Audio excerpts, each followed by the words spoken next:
ఇంకా ఎన్టీ రామారావు గురించి చెప్పండి సార్ ఏమన్నా మీకున్న జ్ఞాపకం ఎన్టీ రామారావు గారు అప్పుడు అసలు ఎన్టీ రామారావు గారు అసలు ఎంత అంటే పెద్ద హీరో అంటే అందరికీ ఆరాధ్య దైవం అంటే సినిమా కృష్ణుడన్నా రాముడన్నా ఇంకా ఎన్టీ రామారావు. మేము కంపెనీ స్టార్ట్ చేయడానికి స్ఫూర్తి రామారావు. ఈ కంపెనీ పద్మాలయ అంటే రామారావు ఎదుగుదలలో ఎన్ఏటి సంస్థది ముఖ్య పాత్ర. విజయ సంస్థ తర్వాత ఆయన యాక్ట్ చేసిన సినిమాలు పాతాళ భైరవి, విజయ సంస్థ తర్వాత ఎన్ఏటిలో ఆయన సినిమాలు మీకు ఫస్ట్ 2 సినిమాలు ఎక్స్పెరిమెంటల్ తీశాడు, పిచ్చి పుల్లయ్య తోడుదొంగలని. తర్వాత అది కరెక్ట్ కాదని జయసింహ, సీతారామ కళ్యాణం, గులేబ కావలి కదా, పాండురంగ మార్చు, ఇట్లా డిఫరెంట్ ఒకదానికి సంబంధం లేదు. ఒకటి సాంఘికం, ఒకటి భాజమతం, ఒకటి ఇట్లా అన్ని ఖర్చు పెట్టి తీశారు బాగా. ఆ రోజుల్లో విజయ సంస్థ తర్వాత బాగా ఖర్చు పెట్టి తీసింది వాళ్ళే.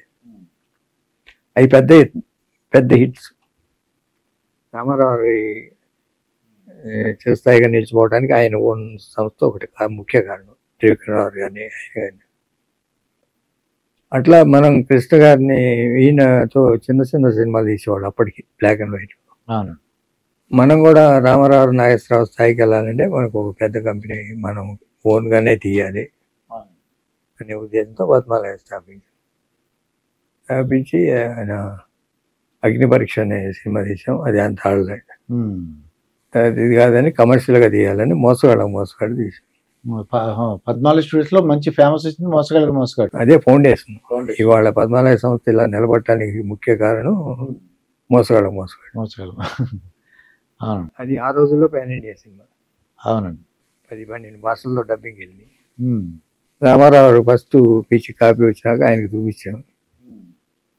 ఆయన చూసి బయటకు వచ్చినాక చాలా బాగుంది బ్రదర్, పిక్చర్ మంచి హిట్ అవుద్ది అని అన్నాయనని. కాకపోతే లేడీస్ రారేమో ఈ సినిమాకి, అది ఒకటి జేమ్స్ బాండ్ సినిమా కదా అని, అది కోపయ్యే టైప్ వెరైటీ ఉంది. అంతా బాగా తీశారు, బాగా చేశారు ఉంది. సినిమా హిట్ అవుద్ది.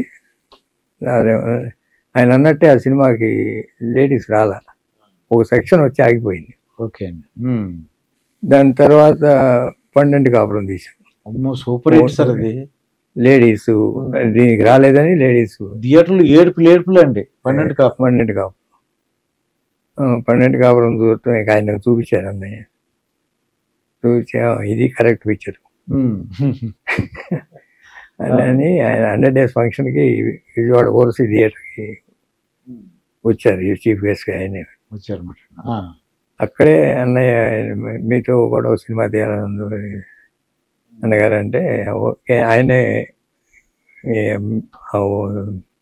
ఫంక్షన్లోనే అనౌన్స్ చేశారు, నెక్స్ట్ బ్రదర్ కృష్ణ గారి సినిమాలు నేను చేస్తాం, మేము ఇద్దరం కలిసి చేస్తున్నాం అని. అట్లా అప్పటి నుంచి ఎప్పుడు కూడా. తర్వాత దేవుడు చేసి మనుషులు చేసాం. Super hit. దేవుడు చేసి మనుషులు ఎస్వి రంగారావు గారు సూపర్ హిట్ సార్ అది.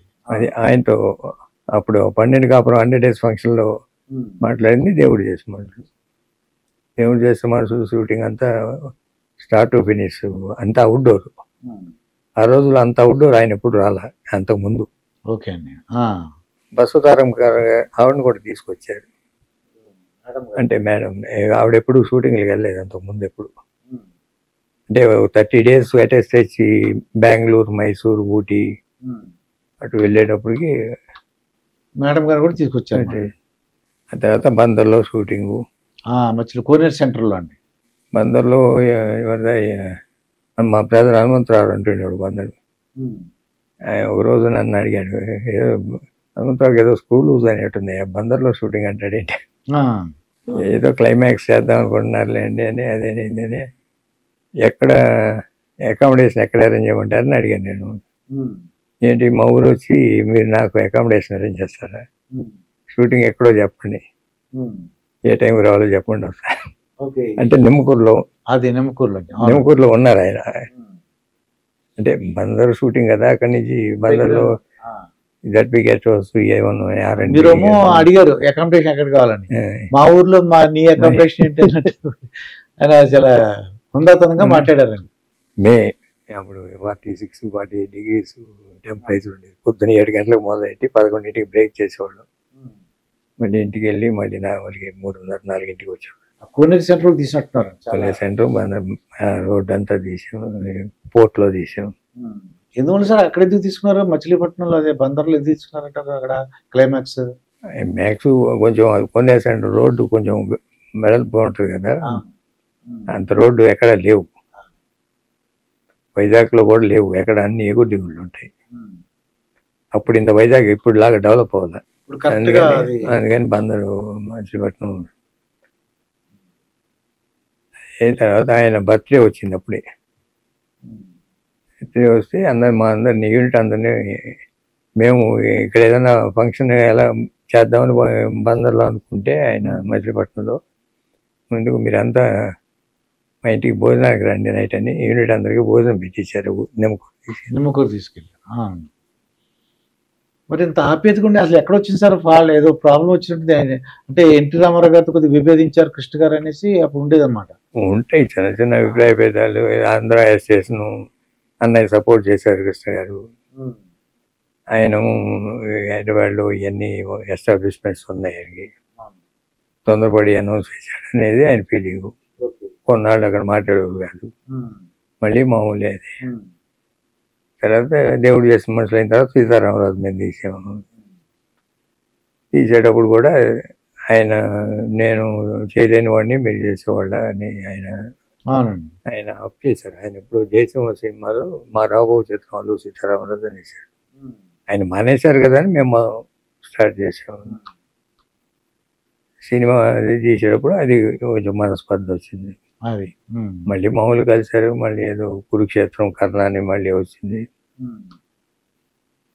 అవన్నీ చిన్న చిన్న డిఫరెన్స్లే తప్ప మళ్ళీ కలుస్తూనే ఉంటాం. ఫ్యామిలీస్గా మా ఫ్యామిలీస్ కానీ వాళ్ళ ఫ్యామిలీస్ కానీ అదంతా ఏ ఫంక్షన్ వచ్చినా కలిసేవాళ్ళం. మెడ్రాస్లో ఉన్నంతగా ఇక్కడికి వచ్చిన అంటే అల్లూరి సీతారామరాజు మీరు అనుకున్నప్పుడు ఆయనతో చెప్పలేదా సార్? మేము అనుకుంటున్నాం అండి ఈ సినిమా ఈ సబ్జెక్ట్ ఇలా అనుకుంటున్నాం. మేము అనౌన్స్ చేసినాక పిలిపించారు.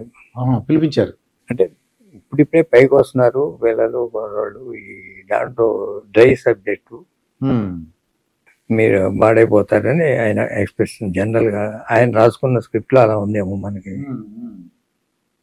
మేము రాసుకున్న ట్రీట్మెంట్లో మాకు బాగుంది, సక్సెస్ అవుతామని నమ్మకం ఉంది అని ఆర్గ్యుమెంట్లో నేను మీరు తీస్తారంటే ఇప్పటికైనా మానేస్తామని కూడా మాట అన్నారు అన్నారు. ఒకవేళ మీరు తీస్తారంటే సినిమా మేము ఆగిపోతాం చెప్పారు. మేము తీయము మీరు తీయద్దు అనే యాంగిల్లో ఆయన మాట్లాడారు. మేము తీయద్దు మీరు తీయద్దు, ఓకే వేరే సినిమా తీసుకొని కావాలంటే నేను మళ్ళీ డేట్స్ ఇస్తాను, ఇద్దరం కలిసారు. కానీ నాకు ధైర్యంగా తీశారు అంటే నమ్మిన సబ్జెక్ట్ కాబట్టి చాలా బాగుంటుంది సినిమా అంటారు. అది 100th ఫిల్మ్గా చిరస్థాయిగా ఒక సినిమా ఉండాలనే యాంగిల్లో అది ప్లాన్ చేసాం. అది డ్రై సబ్జెక్టే, రొమాన్స్ లేదు, విలన్స్ ఉంటారండి, ఫైటింగ్లు ఉండవు. ఏవో మామూలుగా బ్రిటిష్ వాళ్ళకి మనకి ఫైటింగ్స్ ఉంటాయి. రిస్క్ అనేది తీసాం తీయటం. బట్ మాకు కాన్ఫిడెన్స్ ఉంది. ఏ ఫస్ట్ కాపీ చూసినా లేదా రిలీజ్కి వెళ్ళినా ఎప్పుడు ఎక్కడ డివైడెడ్ టాక్ అనేది రాదు అసలు. డే 1 నుంచే మంచి టాక్. అప్పుడే సినిమా స్కోప్ ఏదో వచ్చినట్టుంది సార్. సినిమా స్కోప్ అదే 100th సినిమా కనుక అన్ని అంగులు పెట్టాలని. ఇక అన్ని అంగులు అంటే సినిమా స్కోప్ చేద్దామని బాంబే వెళ్ళి మాల్ పిక్చర్స్ వాళ్ళు అప్పటికి పకీజా సినిమా తీశారు.